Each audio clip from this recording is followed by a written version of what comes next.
अब है आपके पास प्री पेड एक्सपेंस यानी कि advance payment.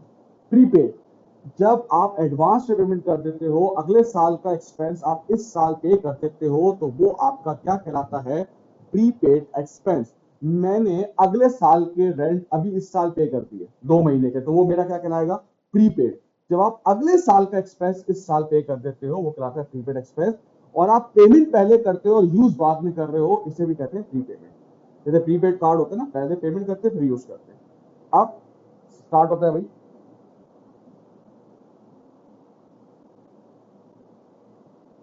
Yearly rent expense 5,000,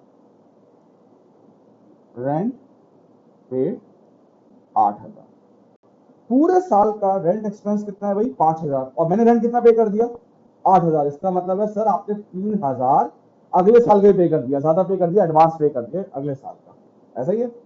आप सबसे पहले इसको वही एंट्री से करेंगे। रेंट पे किया, मैंने एंट्री का बनाऊंगा। रेंट एक्सपेंस डेबिट 8,000 और कैश क्रेडिट 8,000, बराबर। अब आ गया ईयर एंड।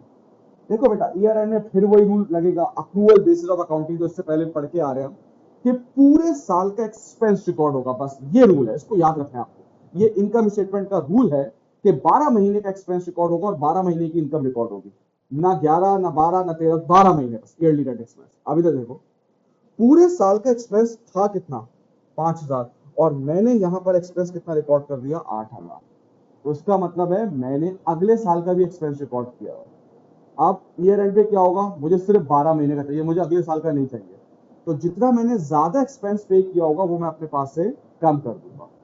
एक्सपेंस जब कम होता है तो वो क्रेडिट होता है। एक्सपेंस जब कम होता है तो वो क्रेडिट होता है। सर आप कम क्यों कर रहे हैं? आपने पेमेंट तो पूरी की है, बराबर पूरी की है भाई। मैंने कब कहा मैंने पेमेंट 8,000 नहीं की है? लेकिन इस साल की जब मैं इनकम स्टेटमेंट बनाऊंगा तो उसमें वो कहेगा कि सिर्फ और सिर्फ आप इस साल का एक्सपेंस लेकर आए, आप अगले साल का एक्सपेंस लेके नहीं आए। तो जितना मैंने ज्यादा पेमेंट की होगी मैंने अपने पास से वो हटा दी, मतलब माइनस कर दी। एक्सपेंस जब माइनस होता है तो वो क्रेडिट होता है। अब प्रीपेड रेंट, ये आपका डेबिट हो गया। अब सबसे पहली बात है, प्रीपेड रेंट है क्या? प्रीपेड एक्सपेंस होता है आपका एसेट। अब ये सवाल होता है कि सर ये एसेट क्यों होता है? एसेट की डेफिनेशन क्या होती है? हर वो चीज जो आप ओन करते हैं, आपके राइट्स वगैरह। अब मुझे एक बात बताओ, अगर मैंने 6 महीने का रेंट एडवांस में पे कर दिया है, तो अब ये मेरा राइट है कि मैं उस 6 महीने तक वो घर यूज कर सकता हूँ। ऐसा ही है। मैंने 6 महीने की जिम के पैसे जो है वो एडवांस में पे कर दिए। इसका मतलब है अब मेरे पास ये राइट है कि मैं 6 महीने तक ये जिम यूज कर सकता हूँ। ये मेरा राइट है और ये मेरा एसेट है। और एसेट जब बढ़ता है तो वो क्या होता है? डेबिट। देखो मैंने भी डेबिट कर दिया। अब आप क्या करें? सिंपल, रेंट एक्सपेंस देख लें भाई। मैं ऊपर से देख के एंट्री ये पोस्ट हो गई। अब रेंट एक्सपेंस क्या हो रहा है? क्रेडिट हो रहा है। और प्रीपेड साल के आखिरी का इसकी सीडी कर दिया। 8,000, 8,000 इनकम स्टेटमेंट।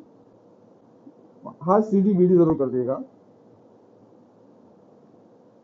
इनकम स्टेटमेंट में चला गया आपका पूरे साल का एक्सपेंस, जो कि देखो 5,000 है।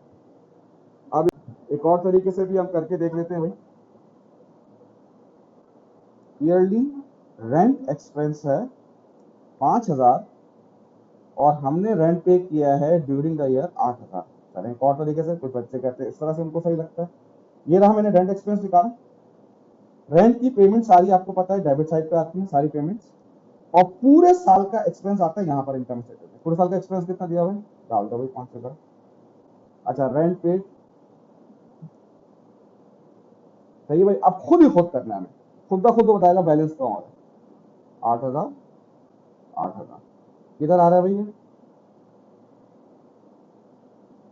ठीक है भाई, देख लो भाई, पिछले वाला बिल्कुल सेम ही है। ठीक है, इस तरह से भी कर सकते हैं आप।